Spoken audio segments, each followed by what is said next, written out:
On your marks, get set, go! Sharon Horne-Ellstrom here, and with our day 26 of No Nonsense November. This month, every month, sharing just a piece of lessons learned, life lessons that I've learned over the last 6+ decades. I hate to say it, but it's 6+ decades now. And we have talked about a lot of crazy, well-learned lessons so far. 25 as of yesterday, 26 today. And today, I want to just talk about starting.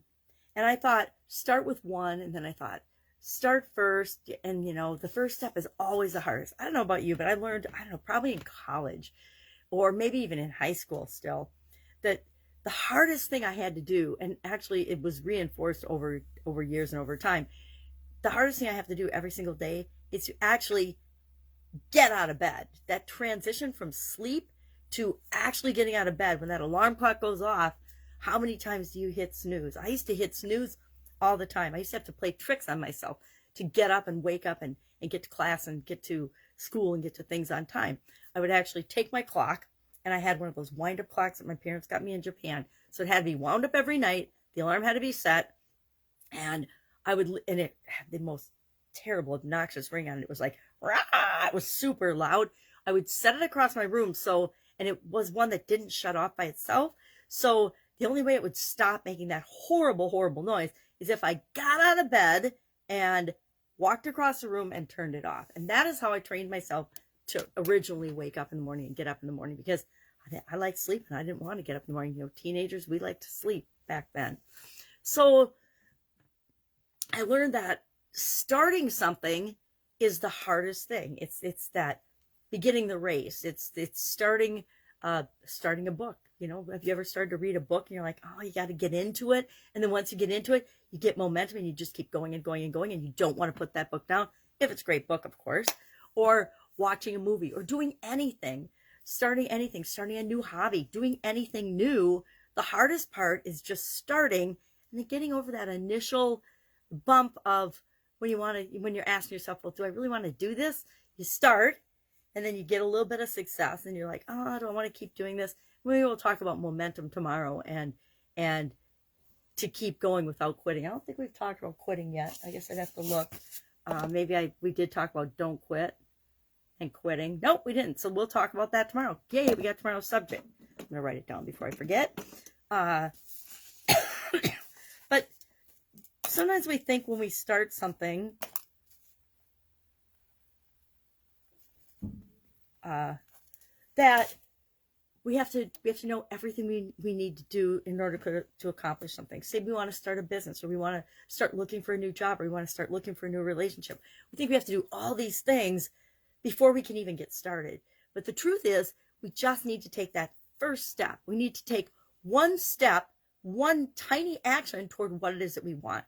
So I always like to say, as soon as I make a decision, or I think about something, or I get an idea about something, I can not do anything, and then what'll happen in like 5 minutes or 2 minutes or 30 seconds, I will have totally lost that idea or thing. But if I get an idea and I write it down, or if I take an action, say I go on my phone and I Google it because I'm curious about something, that will help to reinforce that idea, and then I can write it down, because if I don't write it down, it's gone.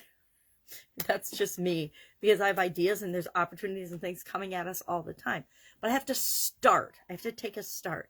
And a start is just that first step. It isn't knowing the whole staircase. It isn't knowing anything, maybe. It's just being curious and asking the question. Maybe that a question is the first start. And then it's as soon as, how do we get ourselves to start? Well, Mel Robbins wrote a whole book on 5, 4, 3, 2, 1, which you just say 5, 4, 3, 2, 1, blast off, and then you do the thing you're going to do. It's kind of like the starting gun at a race, you know, or 3, 2, 1, go, whenever you're starting some kind of a race. So figure out what works for you, but understand that the absolute hardest thing to do is to start to take action.